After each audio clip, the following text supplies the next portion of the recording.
नमस्कार, जय हिंद, जय Bharat and welcome to Dev talks. This is Aditya Chint. Trump की तरफ से एक बड़ा इंटरेस्टिंग सा स्टेटमेंट आया अबाउट टैरिफ्स ऑन इंडिया। कल एक वो इंटरव्यू दे रहे थे फॉक्स न्यूज़ के साथ and as usual he is in front of the media more than I think he is doing any other work. But वो इंटरव्यू दे रहे थे उसमें उन्होंने एक एडमिशन करा जहाँ पर उन्होंने बोला भारत पे जो टैरिफ लगाना वो आसान नहीं था। सुनते हैं उसको पहले एंड उसके बाद थोड़ी-सी इसके बारे में बात करेंगे बिकॉज़ ये बड़ा इंटरेस्टिंग सा एक मोड़ है, जहाँ पर इनकी तरफ से एक पुल बैक है पब्लिक में, लेकिन बैक एंड पे कुछ और चल रहा है। We will talk about that.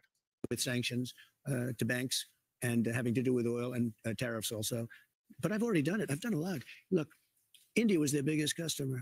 I put a 50% tariff on India because they're buying oil from Russia. That's not an easy thing to do. That's a big deal. And it causes a rift with India. And remember this is a Europe problem, much more than our problem. The other तो ये बड़ा interesting सा एक statement था, causes a rift with India. और ये चीज़ एक पहला एडमिशन है कि भई भारत के साथ रिलेशंस खराब हुए। यहाँ पर एक इंटरेस्टिंग सा मोड़ पे आप खड़े हुए हैं, जहाँ पर अभी आपने देखा कि किस तरह से प्रेज़िडेंट ट्रम्प की तरफ से पिछले हफ्ते एक ट्वीट आया था या ट्वीट क्या उनका जो भी है, ट्रूथ सोशल पे पोस्ट आया था, जहाँ पर उन्होंने ये बोला था कि भई हम फटाफट ये करेंगे, my great friend Modi and this and that. Modi साहब का जो रिस्पॉन्स आया, वहाँ पर कोई ग्रेट फ्रेंड की बात नहीं थी। इट वाज़ द फैक्ट कि भई ये इंडिया यूएस रिलेशनशिप है और ये इसको आगे जाना ही है, that's the natural way of doing things. तो हम हाँ, काम करने के लिए तैयार हैं and I will be happy to speak to president Trump. कोई ग्रेट फ्रेंड जो नॉर्मली प्राइम मिनिस्टर बोलते हैं, वो उन्होंने नहीं बोला था। तो एक बड़ा इंटरेस्टिंग सा मोड़ था। यहाँ पर आपको दिखा कि भई भारत ने एक जो सिग्नल दिया कि भई it's gonna be business only. ठीक है, आपको ट्रांज़ैक्शनल रहना है, let's be transactional, that's not a problem, it's gonna be a business only relationship. उसके बाद भी आपने देखा नवारो के स्टेटमेंट्स आते रहे, लेकिन 3 दिन के से after his last outburst on Twitter जहाँ पर उन्होंने भारत के लोगों को बॉट्स बोला था, उसके बाद से उनका ना ट्वीट है, ना कुछ है, there is no statement, there is nothing, पूरी तरह से शांति है। नाउ ये क्या चल रहा है? देखिए ये चल कुछ नहीं रहा, ये चल बड़ा सिंपल सा रहा है, ये बोलते हैं एक false sense of complacency. False sense of complacency का मतलब क्या है? मतलब ये है कि सर ये आपको बोलना चाहते हैं, नहीं जी हमारा आपसे जो भी पंगा था वो खत्म हो गया है। हम उसके ऊपर दोबारा कुछ करने नहीं वाले। हम बस खत्म हो गया हमारा। अब we will look for another way of dealing with this. अब जो हम आपके साथ लड़ाई कर रहे थे, जो ये कर रहे थे वो खत्म हो गई है। सो प्लीज़ टेक इट अभी let's let's calm down in this that. यहाँ पर आपको एक जगह पे बोलना चाहते हैं जो एक्शंस आप ले रहे हैं और ये कई सारी इंटरेस्टिंग एक्शंस हैं जहाँ पर इनको थोड़ा-सा दर्द होना शुरू हुआ है। एक तो जियोपॉलिटिकल पोस्चरिंग जो आपने करी, जाके आप रशिया के साथ खड़े हुए इधर-उधर और अपना जियोपॉलिटिकल ग्लोबल साउथ का स्ट्रेंथ आपने लेवरेज करा। दूसरा आप ट्रेड डाइवर्जन की बात कर रहे हो, आप अपना इंटरनल रिफॉर्म्स की बात कर रहे हो और देखिए ये सब चीज़ें in the long form US को हर्ट करेंगी बिकॉज़ अगर आपकी इकोनॉमी एक डिफरेंट पेस पकड़ती है, तो उनको फिर उतना ही एफर्ट लगाना पड़ता है आपके साथ डील करने के लिए। They like you where you are और जैसे-जैसे वो भी अलिजेडली बढ़ेंगे उनके दिमाग में आप भी उसी रेट पे बढ़ते रहो सो दैट द डिफरेंशियल जो होता है ना, पावर डिफरेंशियल वो ज़रा सेम रहे so that they can try and boss around you when they want to. तो एक पावर डिफरेंशियल रखना चाहते हैं वो देशों के साथ ताकि they can deal with them on a position of strength which is fine. I mean you can understand एक बड़ी पावर है उसको अपना वर्चस्व बना के रखना है, उसमें कोई डाउट नहीं है। नाउ इसी बीच में आप अगर देखें आपने जो जियोपॉलिटिकल जैसे मैंने एक बोला पोस्चरिंग करी, दूसरी तरफ से ये जो इंटरनल रिफॉर्म्स और ये सब चीज़ें हुई। तीसरी तरफ से आई थिंक मेरे हिसाब से जो यूरोप की तरफ से एक और जो आपकी पोजीशनिंग रही है और यूरोप की तरफ से जो रशियन ऑयल के ऊपर एक स्टैंड आया, वहाँ पर तो एकदम that thing went of the hook. क्योंकि जो एक कोशिश इनकी थी कि भई रशियन ऑयल को एकदम डीमन टाइप बना के, एकदम कि भैया ये अनटचेबल टाइप कर दो इसको so that we can actually push through और ये वही पॉलिसी है, जो बाइडेन ने अप्लाई थी। ठीक है? अगर आप देखें, जो बाइडेन के जो 3 साल थे उन्होंने जब शुरू किया था 3 साल पहले जब ये वॉर शुरू हुई थी, क्या पॉलिसी थी? और आज तो भारत की तरफ से नैरेटिव थोड़ा डिफरेंट है कि भैया बाकी सब west were encouraging us to buy Russian oil, which is true, there is no question क्योंकि बट पहले बहुत रेजिस्टेंस थी। आपको याद होगा डायलॉग्स आए थे कि भैया आप जो भारत में गाड़ियाँ घूमती हैं, यूक्रेनियन ब्लड होता है उसके अंदर। Be on the right side of history. उसके बाद the there will be a judgement and in the judgement of countries where will India stand. ऐसे-ऐसे स्टेटमेंट्स हमको सुनने को मिले थे। क्योंकि उस टाइम पे आप जब तेल ले रहे थे, आपने अपने आप एक डिसीजन लिया था। उसके बाद खैर इन लोगों को अकल आई कि यार इससे तो, क्योंकि जब उसके बाद ओपेक ने अपना ऑयल ड्रॉप करा, तो इन लोगों को अकल आई कि यार ये तो गड़बड़ हो जाएगी, अगर रशियन तेल भी हमने निकाल दिया तो गड़बड़ हो जाएगी, नहीं, नहीं भारत को लेने दो। And then they change their stance. अब ये चेंज ऑफ स्टैंस के अंदर क्या हुआ था? हुआ ऐसा था कि आपके हरदीप सिंह पुरी जी, आपके जयशंकर साहब के फेमस डायलॉग्स थे। The biggest dialogue of Jaishankar ji, Europe needs to understand, its problem is not the world's problem and the world problem is not his problem. ये चीजें ऑयल के ऊपर ही जो स्टेटमेंट्स दिए गए थे, जिसमें जयशंकर जी became a global figure, that whole thing was based on Russian oil. And today America seems to have forgotten, and as a matter of fact काफी हमारे लोग भी भूल चुके हैं कि ये चीजें होती थी। So this is not a new phenomenon. We've dealt with this before. तो इसके अंदर I don't think there is much of a challenge. तो ये चीज उनको भी पता चल रही है कि भैया इन लोगों ने तो पहले भी जो बाइडेन की पॉलिसी थी उसको इन लोगों ने धोखा दिया। धोखा क्या, मतलब लात मारी थी। And because of geopolitics in the world they were successful to a point right now also. अगर आप देखें, जैसे मैंने आपके साथ काफी बारी कवर करा है, द जियोपॉलिटिक्स ऑफ ऑयल, कितना कौन प्रोड्यूस कर सकता है, कितना नहीं कर सकता, कहाँ पर ऑयल फ्लो है और कहाँ पर डिमांड बढ़ रही है, और कहाँ आप बैठे हो विद योर कैपेसिटी जो भी है आपके पास, उसको अभी इग्नोर करना मुश्किल है। So there is an issue there. And ये चीज हमने देखी G7 के अंदर भी। G7 में पहले कनाडा की तरफ से बिल्कुल भी इनवाइट नहीं आ रहा था। Let's face that, let's put that fact on the ground. Bharat ने कुछ नहीं बोला, यहां से कुछ नहीं किया, लेकिन प्रेशर आया यूरोप से, प्रेशर आया अमेरिकन एस्टेब्लिशमेंट में से कि साहब डोंट डू दिस, मोदी साहब को बुलाओ। And then last minute invite भेजा गया, कनाडा की प्राइम मिनिस्टर की बात हुई मोदी साहब से, उसके बाद हाँ, हाँ जी हम आ रहे हैं and all that stuff, and the G7 thing went of whatever it went of. उसके बाद आपने देखा मोदी और ट्रम्प के जो टेंशन शुरू हुए थे पोस्ट पहलगाम, पर्सनल जो टेंशन थे वो सारे एक डिफरेंट लेवल पे जाके खड़े हो गए, और वो सारे आगे उसके बाद we all saw what happened. Phone calls नहीं उठ रहे थे, एंड काफी चीजें बोली जा रही थी, and Modi's war and this and that, वो सब कहाँ गया? तो ये सवाल एक और है कि पीटर नवारो साहब, कल तो एक रूमर भी चल रहा था कि पीटर नवारो को निकाल दिया गया है, ऐसा कुछ नहीं है।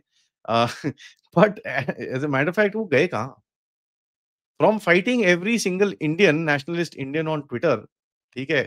To putting out statements like Modi's war, road to peace in Ukraine goes through Modi, ये सब कर कुरा के एक पॉइंट आता है जब अमेरिका का जो एम्बेसडर है और अमेरिका के सेक्रेटरी ऑफ स्टेट इनके कांग्रेस की हियरिंग में खड़े होके बोलते हैं, भैया is the most important relationship, the closest ear to Donald Trump needs to be there, ये वो दिस दैट। तो वो ये सब क्या है?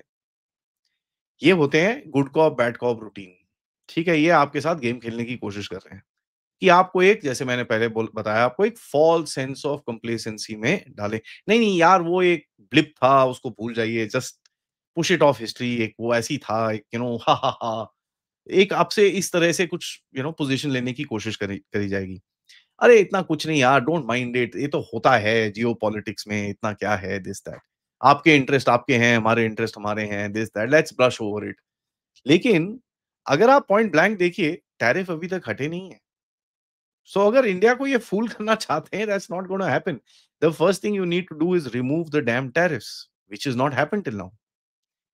एंड इंटरेस्टिंगली, अगर ये लोग इनके लेट्स से एक विंक विंक करके एक एग्रीमेंट है कि नहीं नहीं हम टैरिफ लगाएंगे नहीं, हम जरा, हमने सिर्फ बोला है, अभी वो चलने दो जैसे ट्रेड चल रहा है, let's come to a deal, आप थोड़ा सा एडजस्टमेंट, ये भी होता है दो कंट्रीज के बीच में, ठीक है, but the reality is not known. But India की तरफ से जो रिएक्शंस हैं, it is like the entire tariff is there. और ये चीजें मुझे पता चली हैं कि भाई कई जो इनके क्लोथिंग ब्रांड्स हैं, उन लोगों ने जो ऑर्डर्स थे वहां पर उन लोगों ने कैंसिल नहीं करे हैं। A lot of contracts are as is right now. Nobody's cancelled. काफ़ी काफ़ी चीज़ें कैंसल हुई हैं, काफ़ी चीज़ें नहीं हुई हैं। सबसे बड़ा इम्पैक्ट आया है जेम्स एंड ज्वेलरी इंडस्ट्री के ऊपर।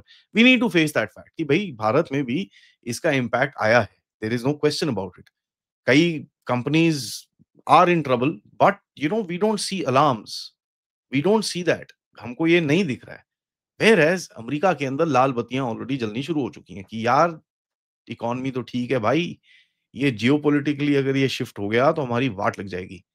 अब पंगा यहाँ पर ये है कि साहब, और ये हमको समझ में आता है, ये अमेरिका को नहीं समझ में आता, बिकॉज़ और ये ज़्यादातर अब मैं विश्वास करना शुरू हो गया हूँ, दे डोंट अंडरस्टैंड इंडिया। इनको पता ही नहीं है ये क्या बात कर रहे हैं।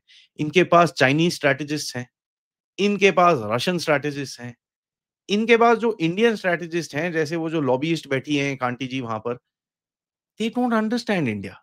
दे डोंट अंडरस्टैंड इंडिया। इनको बस वो यार India India will figure it out, oh yeah I will talk to Modi, I will figure it out. ये उनका एक परसेप्शन है, वो होता नहीं है। और जब नहीं होता then you see the emotional अत्याचार that comes out on Twitter and हमने वो सब चीज़ देखी है। तो इंटरेस्टिंग है, ये बड़ा टेढ़ी सी सिचुएशन है जहाँ पर दोनों देश फँसे हुए हैं and it's not an easy way out. इसका अगर आपको कोई फेस सेविंग कार्ड भी देना पड़े, अगर ये चीज़ पब्लिक में नहीं होती तो कहीं न कहीं आप भी थोड़ा-सा दे देते, वो भी थोड़ा-सा दे देते, some negotiation would have happened and you would have figured it out. But this is in public, so there is no pulling back. अब वो विंक विंक, नॉट नॉट, विच कुछ ना कुछ इधर-उधर ऐसे कुछ करके ना, अच्छा अच्छा चलो ठीक है, ये वो। एंड एक चीज़ मुझे और दिखती है जो स्टेटमेंट में आखिर में डोनाल्ड ट्रम्प ने बोली, बट यहाँ पर there is some evidence to it. Evidence ये है कि साहब डोनाल्ड ट्रम्प की तरफ से एक कोशिश तो अच्छी है and I let me appreciate that. ये यूरोप की वॉर, यूरोप्स वॉर उसको जरा नैरेटिव शिफ्ट कर रहा है वो। इसने नैरेटिव के अलावा ग्राउंड पे भी शिफ्ट करा है। How has he done that? ये जब यूरोप में नेटो की मीटिंग के लिए गया, इसने वहाँ पर लोगों को बोला कि साहब अब ऐसा है, मैं ज़रा हथियार-वथियार देने नहीं वाला, पैसे-पूसे मैं देने नहीं वाला। आप लोग एक काम करो, पैसे ज़रा खर्चे करो, ठीक है? और मुझसे हथियार ले लो, मैं डिस्काउंट पे दे दूँगा आपको और उसके बाद आप यूक्रेन को दे दो, ठीक है? नेटो के फंडिंग में से जो भी बनता है आप उसको देते रहो एंड आप आपको जो करना है आप करते रहो, मैं पैसे नहीं दे सकता। ऑल्दो वो सच नहीं है, कुछ ना कुछ इधर-उधर से जो सीक्रेट फंड्स होते हैं अमेरिका के, वहाँ पर वो जा रहे होंगे अभी भी यूक्रेन में। बट द ओवर्ट फंडिंग जो ट्रम्प के क्लेम्स के हिसाब से $350 बिलियन एंड व्हाटएवर, वो बंद है। एंड जो भी सामान अभी जा रहा है यूक्रेन के अंदर, वो यूरोप के खर्चे में से जा रहा है and that is very interesting as a shift. And यहाँ पर ऐसा दिखता है कि बिकॉज़ उसने कोशिश करी, हाथ-पैर मारा, वो पुतिन के साथ मिला, उसने इंडिया पे सो कॉल्ड टैरिफ लगाए, तो उसकी तरफ से ये सब एक्शंस लिए गए कि भई ये वॉर को रोका जाए। That's what he is projecting at, कि ये सब एक्शंस लिए जाएँ कि भई और रुक जा, ओह बस यार I am gonna hit Russia, I am gonna this that. अभी भी by the way secondary sanctions की बात चल रही है, यूरोप को बोला गया कि आप डालो, यूरोप ने मना कर दिया। ये लोग फिर भी बात कर रहे हैं, हम कुछ और करेंगे। Europe is coming up with a 19 sanction package. तो ये नहीं है कि ये कुछ बेवकूफ़ी नहीं करेंगे आगे, because that's what how west is, they will do stupid things going forward. तो इंडिया का जो अप्रोच राइट अभी है, I think it is good, it is a very cautious approach. ठीक है, हम बोल रहे हैं हाँ जी, नवंबर तक ट्रेड डील हो जाएगी। It is a very cautious slow approach, क्योंकि आपको पता है ये फुदक रहे हैं। And there is also one thing there कि अगर यूक्रेन का कहीं न कहीं कुछ ना कुछ आता है, something comes out of this, then the entire Russian question goes out of the figure. लेकिन जो एक टेंशन रहेगी, that will still remain, that will prevent the trade. और जो ये साइकिल बन रहा है अभी with regards the oil and stuff like that, उसको डिसरप्ट करना मुश्किल होगा। So that is a sweet spot. And I think Bharat उधर पे जाना चाहता है, तभी आप देखते हैं मोदी जी ने सडनली यूक्रेन के बारे में थोड़ी बात करनी शुरू कर दी है, इधर से उधर से, there something is other is happening. एक पता चल रहा है कि यूक्रेनियन प्रेसिडेंट की विजिट की कुछ प्लानिंग चल रही है, पुतिन साहब यहाँ पर आ रहे हैं, समथिंग कन्वर्सेशन, कुछ ना कुछ आप करने की कोशिश कर रहे हो, so that you also seem involved in the entire thing, although it doesn't make a damn of a difference where what happens there. Russia is winning the war, there is no question. How and how much is the सबसे बड़ा सवाल जो वही है। तो ये बड़ी interesting सी सिचुएशन है। I think Americans are stuck in a very, very nasty place. इसका ब्लो बैक करेंगे वो। Nepal, I am telling you, one not regime आस-पास एक और उड़ने वाली है। Something is gonna happen around Maldives probably, because वो भी परेड में था। Indonesia, we saw what's happening, we see France में क्या चल रहा है। सो एक कहीं न कहीं और बम फटेगा। ये एक आपको वार्निंग और देंगे, where they will probably not hit you inside but outside you, एक मैसेज भेजने के लिए, because strategically that makes sense to them also. देखिए, एक तरफ से आपको ये भी सोचना है, अमेरिकन्स आपको बहुत टाइम से बोल रहे हैं कि साहब हम आपको सपोर्ट करेंगे, जो टेक्नोलॉजी चाहिए हम देंगे, सब कुछ दे देंगे आपको, आप चाइना से लड़ो। हम बोलते हैं ना जी, ये नहीं करते हम। टेक्नोलॉजी तो आप दो, हम डील करते हैं इसके साथ, हमको ये चाहिए, वो चाहिए, ये चाहिए, वो चाहिए। So they getting very frustrated about this, और ये पब्लिक स्टेटमेंट्स हैं कि they want India to fight China. इसमें कोई डाउट नहीं है। नाउ यहाँ पर अगर आप रिफ्यूज़ करते हो, they still need to do what they need to do. वो आपके साथ क्या मान रहे थे कि जो चाइना का इन्फ्लुएंस आपके नेबरहुड के अंदर है, उसको ज़रा हटाइए। Get rid of that. ठीक है, fair enough, that is not a bad thing apparently. But वो कर क्या रहे हैं कि वहाँ पर चाइना को हटा के खुद आके बैठ रहे हैं। And we see that happening in Pakistan, we see that happening in Bangladesh, we see that happening in Myanmar, we see that happening in I mean we saw the influence in Nepal, we saw influence अभी श्रीलंका के साथ भी वहाँ पर कुछ बातें चल रही हैं इनकी। एंड मालदीव्स के साथ बाय द वे उन लोगों ने वहाँ पर एक एम्बेसी खोली है। So they will do this because this region के अंदर अगर आप उनका साथ नहीं देने वाले तो they need to do something और the other to kind of contain China, which is geopolitically correct but एक थ्रेट आपके लिए बना के रखते हैं because then they keep playing with you going forward. So that is the big problem and उस तरह से हमको इसको समझना पड़ेगा। तो ये गेम फेयर इनफ अगर देख भी रहे हैं कि भई अलिजेडली इन लोगों का कोई भरोसा नहीं है कि लेट्स से अगर ट्रम्प एक स्टेप बैक ले भी रहे हैं, right? Let's take he is taking a step back, आप भी एक थोड़ा-सा स्टेप बैक ले लेते हो। Hello, hello, hi, hi, hi. अभी वो आसियान समिट में ट्रम्प साहब आएँगे, Modi, Trump, hello, oh fantastic, जप्पी-शप्पी, एवरीथिंग फाइन। वो that's how it is in geopolitics. तो let's say we come to that point कि यार let's not antagonise each other. आप थोड़ा-सा खत्म करें इसको। ये भी हो सकता है। नहीं, तो दूसरा है कि भई रशिया की वॉर जो है यूक्रेन के अंदर वो चलती है। रशिया जिस तरह से ठोक रहा है वो ठोकता है और ये एंटागोनिज़्म आगे चल के और बढ़ेगा। So either ways is going to be very interesting because in both the ways एक public sentiment different होगा, but at the back end the things will remain pretty much the same कि एक जो trust था भारत की तरफ से that is gone. So that's going to be very very difficult to kind of build up back again. तो step back, no step back मेरे हिसाब से situation remains exactly the same. आपको जो करना है आप करिए। आपको आत्मनिर्भरता करनी है आप उसमें करिए। आप टेक्नोलॉजी ये चीज़ें जो भी आप कर रहे हो देश के अंदर and boost it up, internal security पे आपको ध्यान देना है बिकॉज़ ये बदतमीज़ी करेंगे और हमारे देश में बड़े सारे बदतमीज़ लोग हैं जो इनकी बातों में आते हैं। So situation remains the same either ways but it's interesting to watch. On that note, thank you so much for watching this. अपने कमेंट्स, अपने थॉट्स ज़रूर लिखिएगा कमेंट बॉक्स के अंदर and let me know what do you guys think. मेरे हिसाब से status को आपका क्या ख्याल है? So like the video, subscribe and of course share this with your friends and families और आप लोग इस चैनल की तरफ कंट्रीब्यूट कर सकते हैं। QR code, PayPal, super sticker, super chats. आज इंटरेस्टिंग दिन रहेगा। हम लोग अपडेट्स तो हमारे रहेंगे। दोपहर में मेजर जनरल राजीव नारायण हमारे साथ रहेंगे and we gonna touch upon the neighbourhood again थोड़ा-सा एंड रेजिम चेंज के बारे में उनसे उनसे थोड़ी-सी बात और करेंगे। क्योंकि सर एंड हमारा जो थोड़ा-सा डिस्कशन रहा है वो it has been on the deep state level and tool kits and this and that. So we will talk about all that and of course उसके बाद शाम को मेरे पास आपके लिए बहुत अच्छे-अच्छे प्रोग्राम्स और प्लान्ड हैं। तब तक नमस्कार।